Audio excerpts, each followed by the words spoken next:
Hola gente, bueno, hoy vamos a tratar un tema que a mí me apasiona y además es un tema candente en el mundo cripto, pero no solamente en tal o cual proyecto, si todas las criptomonedas, creo yo, sean proyectos nuevos o proyectos derivados de otros, ramas de otros proyectos, enfrentan desafíos similares, tarde o temprano, ¿no?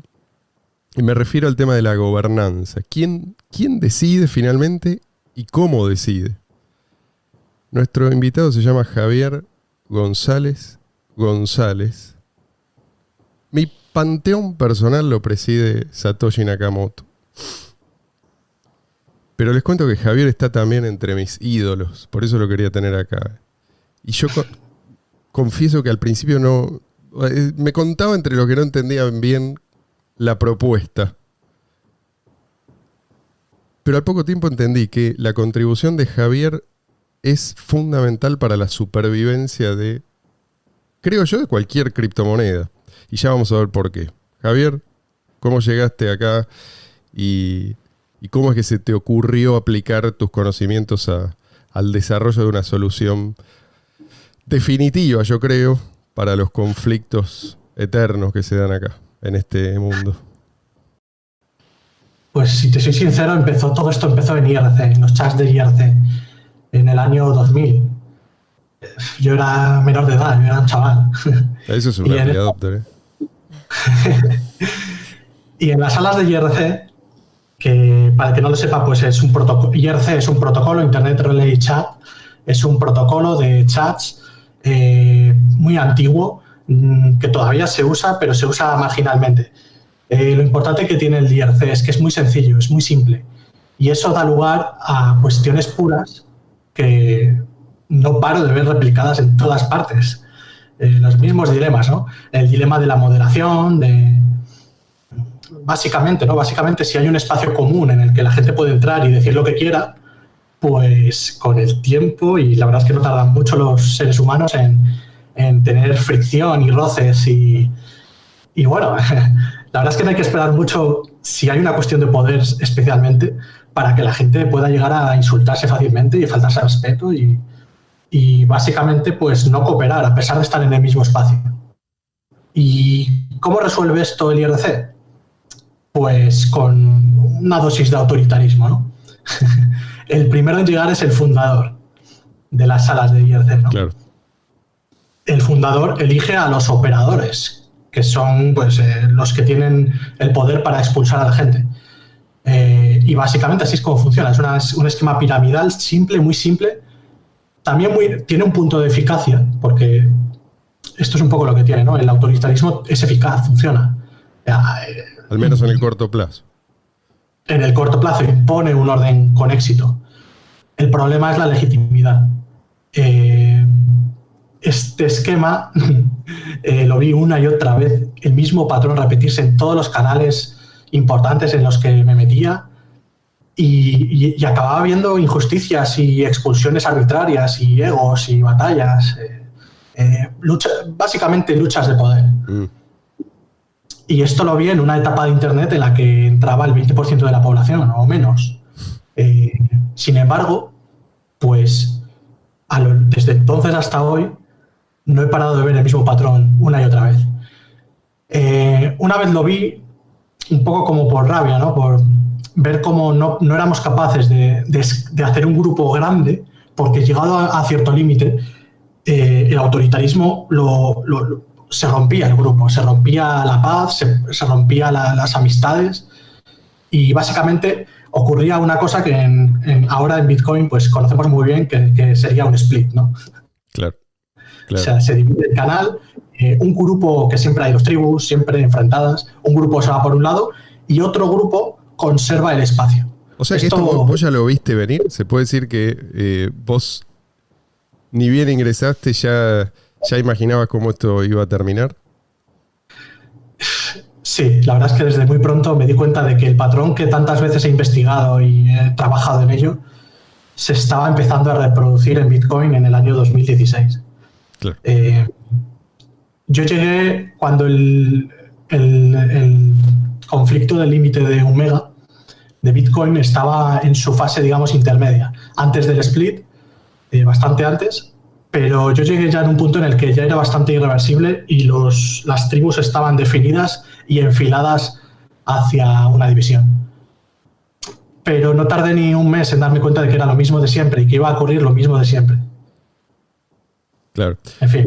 Es decir, que iba a emerger un dictador benevolente, entre comillas, como les gusta decir a ellos, en cada proyecto y que iban a terminar en una suerte de guerra y dividiéndose y yendo cada uno por su lado. Esto es lo que vos eras capaz de predecir y efectivamente ocurrió.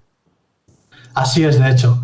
Es un patrón de comportamiento humano, es un patrón de conflicto que es como la ley, la ley de hierro de la oligarquía de Michael, ¿no? Claro.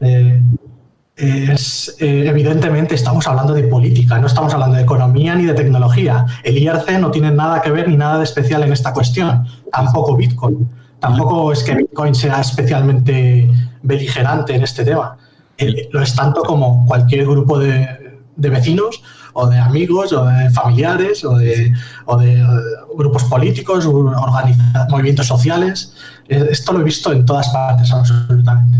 Y lo interesante es que se lo presenta como cualquier cosa menos política, ¿no? Sobre todo los protagonistas.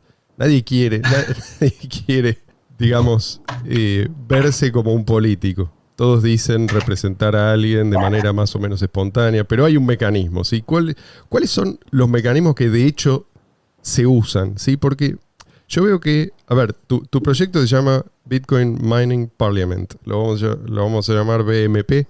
Sí. Muchos no quieren saber nada con el BMP, todavía no explicamos lo que es, pero parecen ignorar justamente que la alternativa es la política en el peor de los sentidos, ¿no?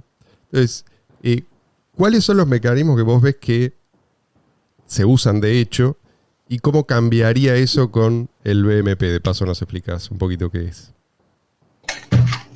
Bueno, sobre la palabra política, para mí Bitcoin es, en primer lugar, tecnología, en segundo lugar, es economía.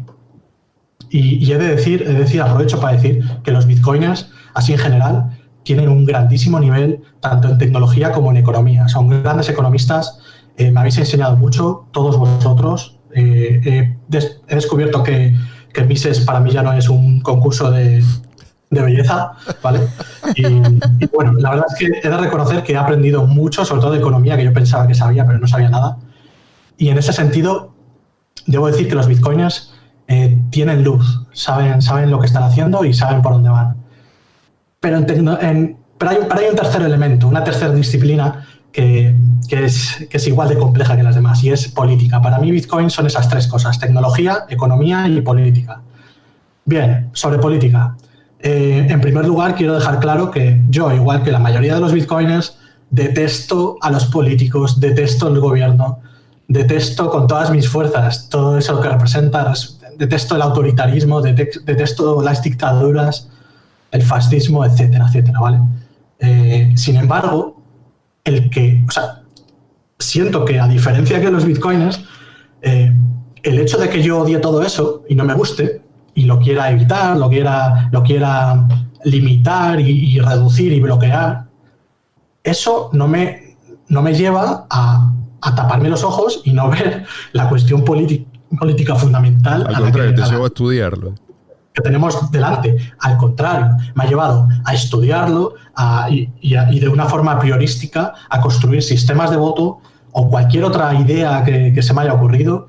Y la verdad es que he creado unos cuantos desde que empecé toda esta especie de hobby que tengo en mi tiempo libre, que es investigar y de una forma empírica, o sea, llegar a crear sistemas y ponerlos en marcha y poner a personas involucradas en esos sistemas para ver si de una vez logramos acceder a otro nivel de organización social, que al mismo tiempo sea voluntarista, pero también al mismo tiempo nos permita crear grandes cosas juntos. Y Bitcoin es una cosa grande y que exige que estemos juntos. Claro. Así que es esto. Sin la amenaza constante de división. Y así es. ¿cómo, según yo entiendo, el BMP lo que permite más que resolver un conflicto es prevenir, idealmente, ¿no? Esto vos lo explicabas, ya se demostró en las hash wars, en las guerras del poder de cómputo, que los mineros pueden comprometerse, porque los mineros son la pieza clave acá. Ahora vamos a explicarlo un poquito más. Pueden comprometerse, pero sería mejor que muestren voluntad de usar su poder de cómputo para disuadir a otros. Si yo estoy comprometido a usar mi poder de cómputo para defender tal decisión, y de esa manera los conflictos no llegan a darse. ¿Por qué no explicás un poco cómo es que funcionaría el BMP? Ni el BMP ni el white paper de Bitcoin, ni nada puede evitar los conflictos humanos. Los conflictos humanos van a seguir ocurriendo siempre, porque prácticamente es vivir. Vivir es eso, ¿no? Es una... Yo me refiero a minimizarlos. Por ahí dije prevenirlos, no es la palabra, pero sí mantenerlos en un mínimo. La palabra, según mi entendimiento, la palabra adecuada sería contener. Claro. Podemos contener los conflictos. De hecho, y pienso que incluso sin el BMP, Bitcoin logra contener los conflictos en cierto grado, con éxito. Claro. Incluso sin el BMP, o sea, porque realmente lo importante son los principios del voto con hash power que están inscritos en el white paper y que ocurren desde el bloque 1. ¿Vale? Esto logra contener los conflictos, pero no del todo. En 2 ocasiones hemos tenido un split, ¿vale? Por lo tanto, no es suficiente. Claro. Obviamente. Sin embargo, si en cada pequeñísimo conflicto hiciésemos un split, ahora mismo tendríamos 200 splits y bueno, Bitcoin logra penalizar eso debido a que las blockchains con muy bajo hash power pues son fácilmente atacables, ¿vale? Así que en parte Bitcoin logra con éxito contener los conflictos, pero tal y como lo estamos haciendo ahora, no lo suficiente. De hecho, pienso que se puede llegar a contener totalmente mediante hash war. Ajá. Una guerra de hash sería la última opción, por supuesto no deseable. Idealmente deberíamos evitarlo con diplomacia previamente, hablando civilizadamente, votando con hash power, con una herramienta en fase de preconsenso como el BMP, en mi opinión. Pero si todo eso no logra llegar a un acuerdo que la mayoría, no la mayoría, sino que todos, incluso los que no están de acuerdo, todos logren respetar, sin eso, en mi opinión, lo que tiene que haber es hash war para impedir los splits y de esa manera pues el conflicto queda contenido en una especie de olla a presión que es, para mí eso es el white paper, es una olla a presión que contiene los conflictos y de tal manera actúa como lo que dice la última frase del white paper, que para mí es la definición. Actúa como un mecanismo de consenso forzado con hash power. Y eso es Bitcoin para mí. Correcto. ¿Ibas a decir algo? Vos ahora en este momento, ¿cuál es el foco de conflicto más importante que ves? Más tirando a la política, más tirando al tema de interés económico que venga de afuera, lucha de egos. ¿Cuál es en tu opinión? Para mí todos los conflictos que ha habido, y me refiero explícitamente, y voy a nombrar los importantes, me refiero al límite de bloque, me refiero a CTOR, me refiero a... Ahora mismo pues sería, el IFP, la financiación del desarrollo por parte de los mineros con el Coinbase, o por ejemplo ahora el más reciente, y me refiero ahora a las últimas horas, sería el nuevo algoritmo de dificultad, ¿vale? Todas estas cuestiones para mí son iguales, son secundarias, son, no voy a decir irrelevantes, son cuestiones muy necesarias, muy complejas que hay que tratar correctamente. Sin embargo, yo veo que están por debajo de una cuestión que siempre es la misma y que siempre es prioritaria, ¿vale? Que es quién decide. Y después de eso, rápidamente llegamos al cómo. O básicamente las dos preguntas se resuelven con la misma cuestión. ¿Quién decide? Si eso no está claro, habrá cuestiones cíclicamente, repetidamente, una y otra vez. Ahora, yo según mi interpretación, la hash war, ¿no? Esto de ir a la guerra con el poder de cómputo, es un último recurso, ¿no? Es decir, si se da es justamente para que la gente entienda que esto no es deseable, es solamente un último recurso y eventualmente se use algún mecanismo para coordinar las decisiones sin llegar a ese punto, ¿no? Ese mecanismo sería, o podría ser, el BMP. ¿De qué manera? ¿Cómo es que interactúan los mineros a través del BMP? Pues sí, esa es la intención. El BMP es un mecanismo de voto con hash power, on-chain, descentralizado, que actúa en fase de preconsenso. Eso significa que el BMP permite crear votaciones, permite también tiene un chat y permite hablar con hash power de forma totalmente segura y sin que nadie lo pueda censurar.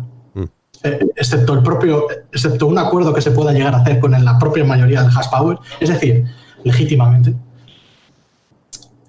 O sea, cada uno se expresa ahí y queda explícito cuánto poder de cómputo hay detrás de cada afirmación, digamos.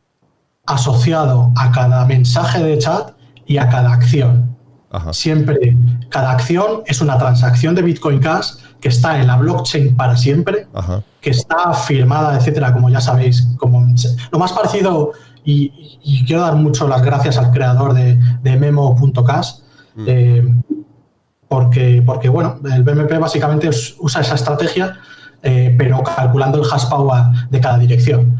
Y de esa manera se puede crear un sistema de voto sencillo y seguro, totalmente seguro, tan seguro como la blockchain de Bitcoin. Pregunta, no sé si Luis quiere intervenir, pero porque como no lo estoy viendo, por la duda quiero preguntar. No, yo estoy aquí escuchando, estoy encantado con lo que estoy escuchando. Mi duda sería, o sea, mencionaste, Javier, IRC y prueba de trabajo. La propuesta, el BMP, ¿sería una fusión de algunos de estos dos conceptos? Sí, sin duda lo es.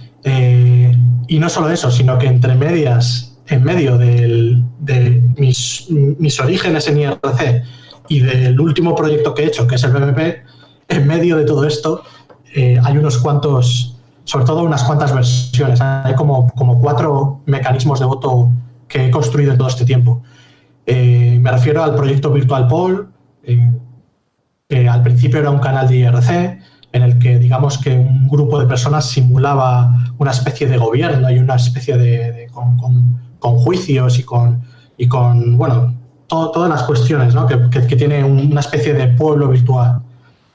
Y bueno, pues yo cuando descubrí aquello dije, pues creo que yo puedo hacer una aportación, y es crear un bot que permita registrar un censo de ciudadanos, es decir, de participantes, y les permitía votar. Y bueno, esto la verdad es que me ha ocupado más de 6 años de mi vida en mi tiempo libre, la verdad. Mucho antes de Bitcoin. Esto empezó en 2004, con un punto importante en 2008, el punto máximo. Y bueno, la verdad es que si echáis un vistazo a ese trabajo, veréis que se parece mucho al BMP. La homepage es un chat, hay sistemas de voto, y si queréis ver lo que es el BMP en el futuro, pues tenéis que ir a poll.virtualpoll.com y realmente ahí veréis todo el desarrollo. Hay foro, mensajes privados, sistema de cargos, elecciones automáticas para los cargos, revocaciones, votaciones ejecutivas y un sinfín de cosas que la gente me fue pidiendo y yo lo fui creando. Y de una forma empírica fui descubriendo lo que es realmente el ser humano, los ataques maquiavélicos que crean los unos y los otros, en parte por pasar el rato, en parte porque, en fin, somos así en realidad. Básicamente. Javier, te quiero llevar un poco a la cuestión de la resistencia, ¿sí?, a una solución. Hay gente que quiere soluciones, hay gente que quiere problemas. Es más la gente que quiere soluciones, seguramente. Pero no siempre se puede llegar si uno no tiene las herramientas. Entonces, Sí. yo me pregunto, los mineros, por ejemplo, ¿es que no toman conciencia de su poder o no tienen las herramientas adecuadas para ejercerlo? ¿Sí? Supongamos que en realidad el BMP viene a implementar una solución que ya está explícita o implícita en el white paper, pero si es que, esta es la cuestión, ¿no? Si ellos ven al BMP como una posible solución definitiva, ¿por qué no lo adoptan rápidamente? ¿Y vos a qué atribuís esta conducta? Bueno, empiezo por el principio diciendo que creo que todo el mundo quiere colaborar y no es que haya gente que quiera batallar, ¿vale?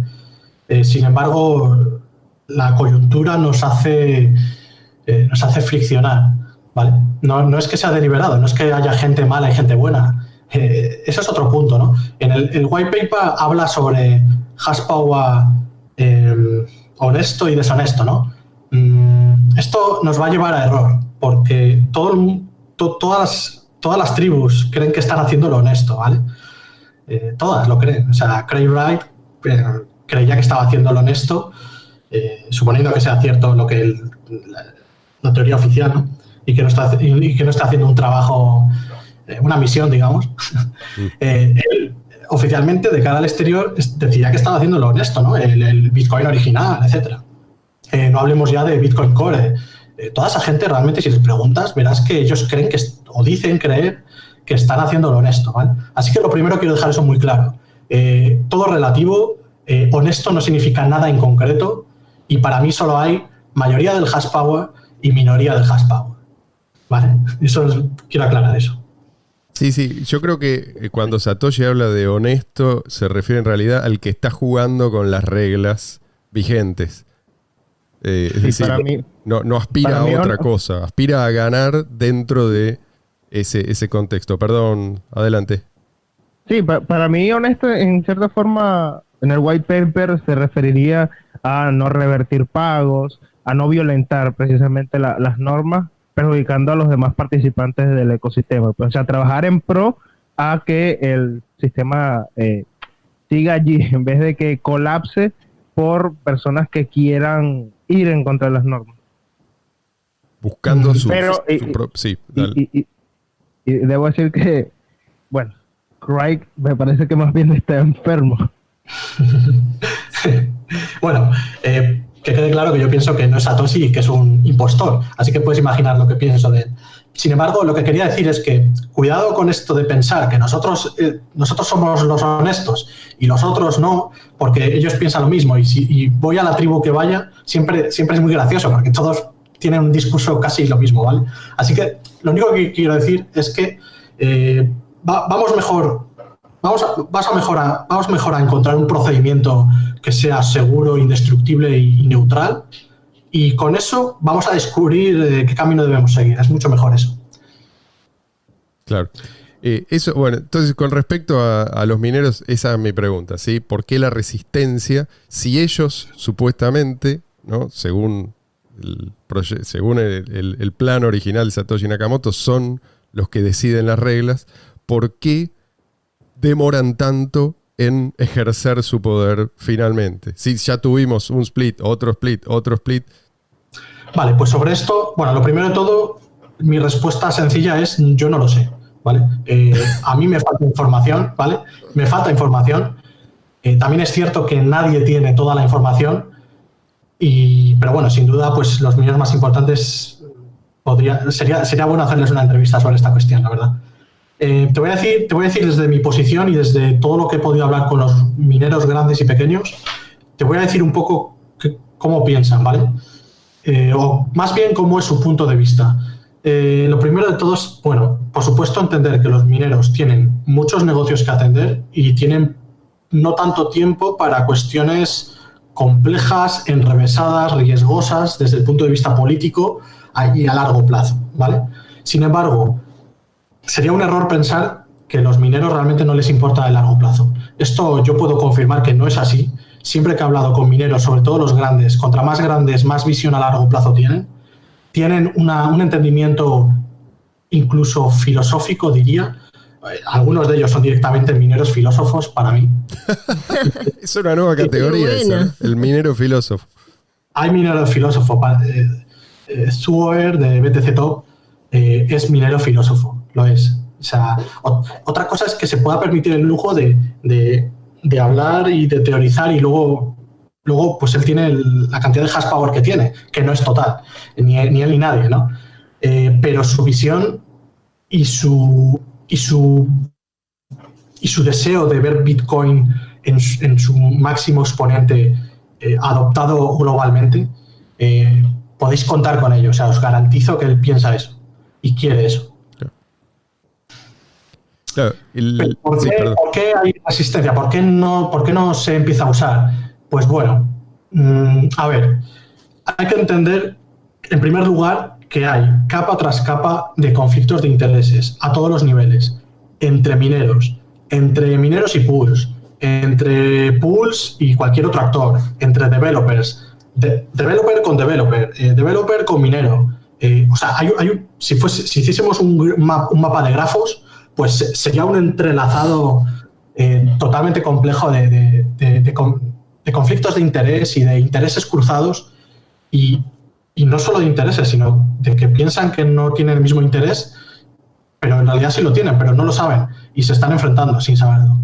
O sea, es decir, todo lo que te puedas imaginar está ocurriendo en este momento. Luego, además, a esto debes añadir una espectacular incomprensión cultural. La mitad de los mineros son orientales, son chinos. Entre Oriente y Occidente, no sé cómo calificarlo, es que es espectacular. Yo pensé que era eso. Yo pensaba que eso era una excusa cuando se hablaba de la diferencia cultural, pero vos lo ves como, no digo que no exista, por supuesto que hay, pero vos lo ves como algo que realmente se puede convertir en un obstáculo. Es algo que es constantemente un obstáculo cada vez que los mineros desean organizarse políticamente y resolver algún problema político. Es un obstáculo permanente y serio. Te voy a contar una anécdota que me contaron. Me contó un minero, y es que básicamente tuvieron una reunión y una persona decía que, bueno, básicamente fue un minero grande, fue a una reunión con unos desarrolladores y el minero entendió que Satoshi Nakamoto era ese desarrollador, cuando lo que quería decir ese desarrollador es que él no era Satoshi Nakamoto. ¿Vale? Y se dio cuenta horas después al hablar con otra persona y dice, pero tú no eres Satoshi Nakamoto. No, que yo quería decir que yo no lo soy. En fin, bueno, eso solo es un ejemplo muy básico, ¿vale? Después de la reunión llegó a la conclusión. Él se fue de la reunión convencido de que había hablado con Satoshi Nakamoto. Exacto. Así que, y esto es solo un ejemplo, los malos entendidos...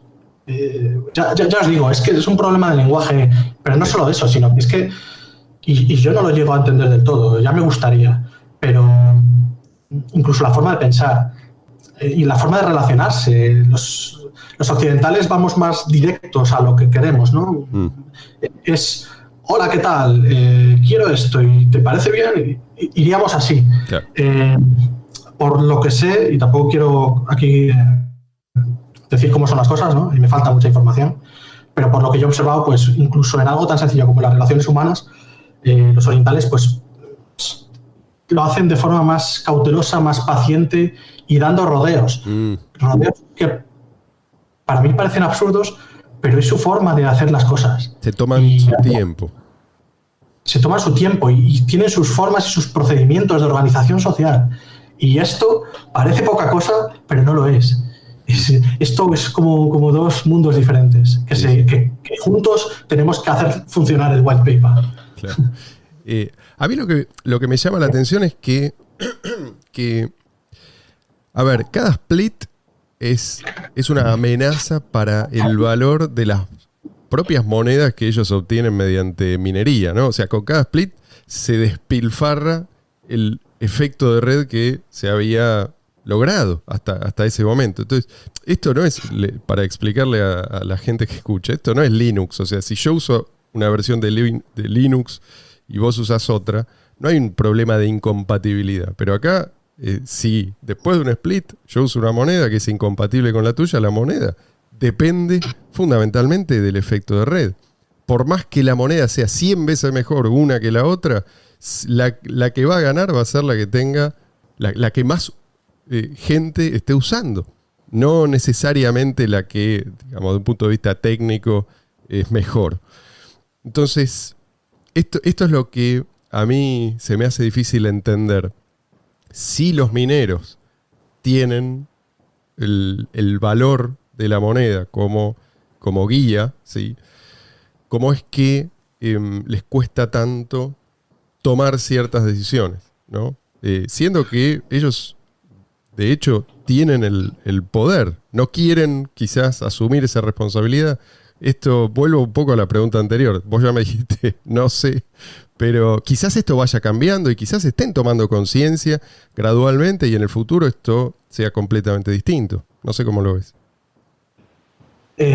No va a quedar otro remedio, no hay otro camino que los mineros tomen conciencia de que ellos son el poder ejecutivo de Bitcoin y que eso no significa que tengan el poder absoluto y puedan hacer lo que quieran. Claro. No pueden, porque venderíamos, ¿vale? Así que en realidad el poder absoluto, y quiero que esto quede claro, porque mi teoría no es que, o sea, la gente suele entender, ¿no?, que mi teoría es que los mineros mandan y ya está. Bueno, vale, sí lo es, pero no que pueden hacer lo que les dé la gana. Están en mi entendimiento, lo que previene que los mineros hagan locuras es el mercado. Y esos son los holders. Y esos son quienes en última instancia van a juzgar el trabajo de los mineros. Y en mi visión es muy sencillo que los mineros deben tomar las riendas, pagar a los desarrolladores y tomar las decisiones más difíciles o delegar en personas que ellos estimen, en los que ellos confíen para tomar esas decisiones. Y por eso he construido el BMP. Claro. Pero esto no está ocurriendo y esto, bueno, sí que está empezando a ocurrir, ¿no? Y eso es la parte interesante. Pero lo cierto es que, al menos hasta ahora, esto no ha ocurrido. ¿Por qué? Porque no ha habido un empoderamiento minero, porque los mineros han estado, en realidad, ahora me doy cuenta, muy mal asesorados, muy mal desde el punto de vista político. Están bien asesorados desde el punto de vista técnico y económico, pero desde el punto de vista político es como si no... Y no solo los mineros, me refiero a todo Bitcoin Land. O sea, es como si no supiesen lo que están haciendo realmente. Uh-huh. Y voy a explicar qué es lo que están haciendo. Lo que estamos haciendo aquí con Bitcoin es establecer los raíles sobre los que pretendemos que funcione la economía mundial en el futuro. Nada menos. Y esto no se puede resolver con un grupo de 3 desarrolladores que controlan un repositorio Git en github.com, ¿vale? O sea, o que controlan un dominio con el protocolo DNS de forma autoritaria porque son los dueños, o que controlan un espacio centralizado como es Reddit, Twitter, Telegram, y por lo tanto al final estamos hablando efectivamente de la ingeniería social, es decir, de convencer a otros y tal y cual. Estamos en esa situación, pero os puedo garantizar que no vamos a llegar a ninguna parte y que esto jamás va a funcionar a gran escala, claro, haciéndonos más y más y más para crear los raíles de la economía mundial. Y es malo para todos, ¿no? Es malo también para el propio aspirante a dictador benevolente, pues es una posición donde uno se convierte en un blanco fácil también. O sea, realmente esto no beneficia a nadie. Tenemos que cambiar, a ver, más que cambiar de paradigma, reconocer cuáles son las reglas que nos permiten operar con eficacia y eficiencia.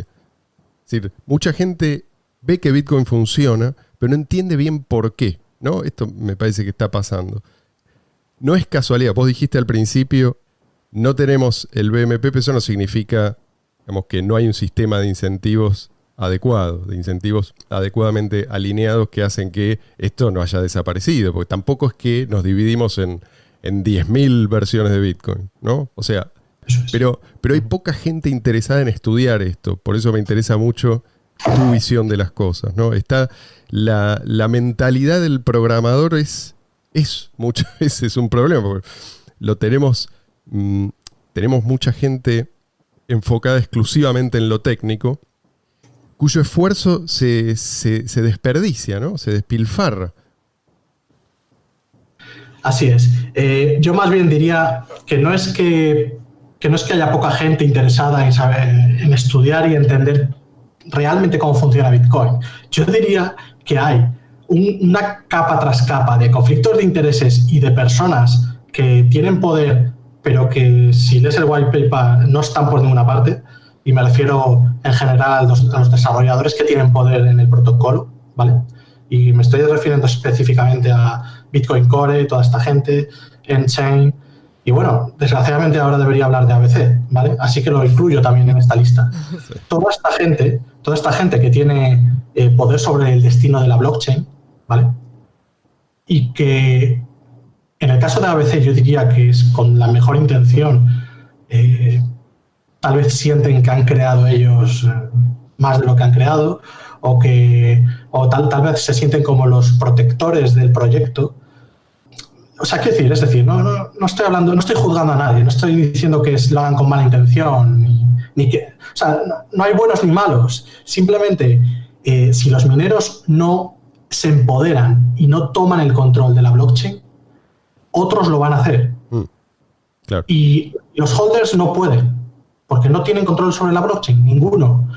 Si lo tienen, Poder abandonarla. si lo tienen a medio plazo y a largo plazo, porque pueden vender, pueden abandonar, ¿vale? Y bueno, y pueden hacer mucho ruido en las redes sociales, ¿vale? Pero lo que es control real sobre la blockchain, solo hay dos candidatos: desarrolladores o mineros. Unos mediante el código y otros mediante el hash power. Son las únicas dos opciones efectivas que hay. El otro día me decía un programador, pero cual yo trataba de explicarle esto, ¿no? ¿Qué le impide a un minero votar una cosa y después hacer otra? ¿No? Y te digo lo que yo le respondí, vos decime si te parece que es la manera correcta de encararlo. Si vos crees que los mineros no tienen interés en conservar el valor de las monedas que obtienen con su actividad, tenés que concluir que el sistema de incentivos ideado por Satoshi Nakamoto no funciona. Es decir, ya está. Correcto. Renunciemos, descartemos todo, reconozcamos que esto nunca... Pero yo no creo que sea el caso, digo, pero esta es la conclusión que se sigue de esa postura. Correcto. Si tú no confías en el voto con hash power, si desconfías de los mineros, pues apaga y vámonos. O sea, el proyecto no funciona entonces, evidentemente que no funciona, porque la única parte descentralizada de todo el proyecto Bitcoin es el voto con hash power. Luis. Hay una pregunta que quería hacer sobre cómo funciona el BMP. Por Sí. lo que entiendo, el BMP sería algo así como un protocolo de segunda capa, ¿no? O sea, Lo es. para implementar el BMP se necesitaría hacer un hard fork, una actualización del protocolo de Bitcoin Cash, No. o ya se podría implementar. Está ya implementado, está ya funcionando en producción, está completamente funcionando en producción, en mainnet, en este momento. Por lo tanto, no necesita ningún cambio en el protocolo. Es un protocolo en el nivel en el que estaría Memo.cash, ¿vale? Bueno, hay muchos otros proyectos, ¿vale?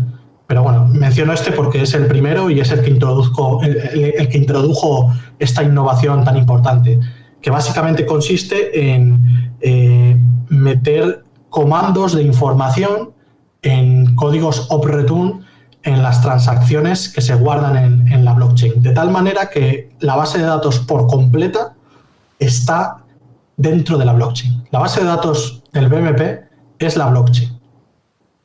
O sea, es una infraestructura construida sobre Bitcoin Cash. Totalmente. Un usuario de Bitcoin, ¿no? En este momento, y con todas Sí. estas cosas que vos decís, el usuario. ¿qué le queda por hacer? O sea, vos hablas de conflictos de intereses, hablas de todas estas cuestiones y digo, para el usuario o para la persona que quisiera en este momento decir, bueno, voy a invertir en esto o quiero ingresar en este mundo, ¿qué le espera? Pues bueno, es una buena cuestión. Es la cuestión bastante clave. Lo primero de todo es decir que yo siento lo mismo. Yo siento realmente una desesperanza a la hora de tener que hablar de Bitcoin cuando cada vez que hay un split. Es algo no solo incómodo, o sea, pienso que es el peor negocio posible, pero pienso que una división no es un mecanismo de consenso. De hecho, pienso que es lo opuesto. Claro. Pienso que es el fallo del consenso de Nakamoto. Bueno, y como dices, pues podría seguir diciendo cosas negativas una tras otra, porque los splits es la división de los seres humanos cuando intentan hacer algo juntos, y eso es muy malo. Bien, pero aquí viene el BMP, y que quede claro que no es que el BMP sea la única forma de hacerlo, ¿vale? Lo que sí que pienso que es la única forma de llegar lejos y de resolver todos estos problemas de una vez por todas a lo largo yo creo que hasta de siglos, ¿vale? Durante siglos. Podemos resolver esto mediante el voto con hash power. Pienso que es la manera legítima. Pienso que es literalmente lo que pone en el white paper en la penúltima frase. Ellos votan, they vote. Ellos votan con su poder de hash power. Sí, sí. Y con eso pueden hacer cualquier incentivo, cualquier regla que sea necesaria. Se puede además, y la palabra enforce es hardware, ¿vale? Y técnicamente es lo que hay. Los mineros pueden hacer, si es necesario, para impedir un split y proteger a los usuarios, precisamente para proteger su negocio y proteger a los usuarios, evitando un split. En caso extremo, ellos pueden hacer bloques vacíos y reorg en el split minoritario. Y entonces no hay split. Simplemente no lo hay, no ocurre. Esto, digamos, que sería la parte más extrema de mi teoría, que, en mi opinión, pone punto y final a la situación en la que estamos ahora. Pienso que eso es posible, pienso que eso es bueno, pienso que es legítimo, es lo que ponen en el white paper, y pienso que votando con hash power previamente se puede llegar a, en primer lugar, evitar que sea necesario hacer un split, porque previamente en la mayoría de casos, nos podemos poner de acuerdo, y si no, pues que al menos los mineros, antes de que explote el conflicto y salgamos despedidos en dos grupos, nos enfrentemos, nuestro dinero lo movamos al de nuestra tribu, y entonces literalmente quienes están enfrentados ni siquiera somos nosotros, es nuestro dinero. Sí, porque no es que todos tenemos voz y voto ahí. ¿Sabéis a qué me refiero, verdad? Para que esa situación se puede prevenir, para que no ocurra nunca más, y la forma legítima y justa de resolver los conflictos sin dividirnos, evidentemente hace falta un mecanismo de voto que es, según el white paper, no puede estar más claro, y es el voto con hash power. Pienso que eso lo puede arreglar todo. Pienso que eso, además, al ser on-chain, toda la comunidad lo va a poder ver, y me refiero a información firmada en la blockchain, escrita en piedra, que nadie absolutamente puede censurar, nadie puede manipular.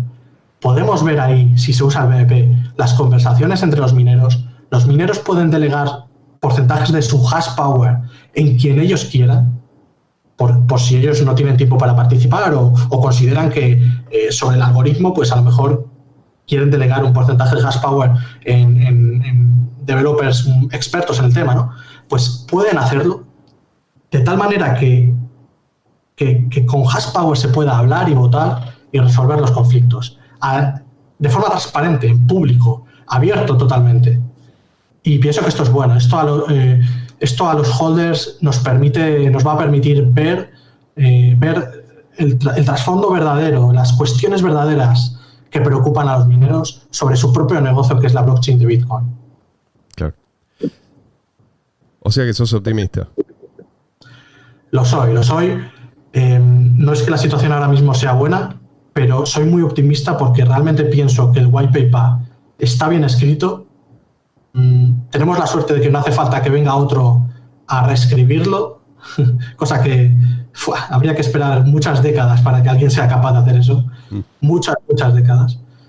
Pero tenemos suerte, el white paper es correcto, solo hay que ejecutarlo con precisión. Claro. Solo tenemos que respetar el white paper, entender por qué está cada palabra puesta ahí, porque está puesta por algo y está muy bien pensado y funciona muy bien. O sea, para responder a Mariana, no estamos condenados a un split tras otro hasta tener tantos Bitcoin como versiones de Linux. No es el caso. Y acá tenemos al tipo que lo estudió el asunto. Bueno, yo creo, Javier, que tu trabajo va a dar que hablar. Tarde o temprano la gente se va a dar cuenta de que la solución ya estaba, como vos decís, en el white paper, y que lo único que hacía falta era implementarlo.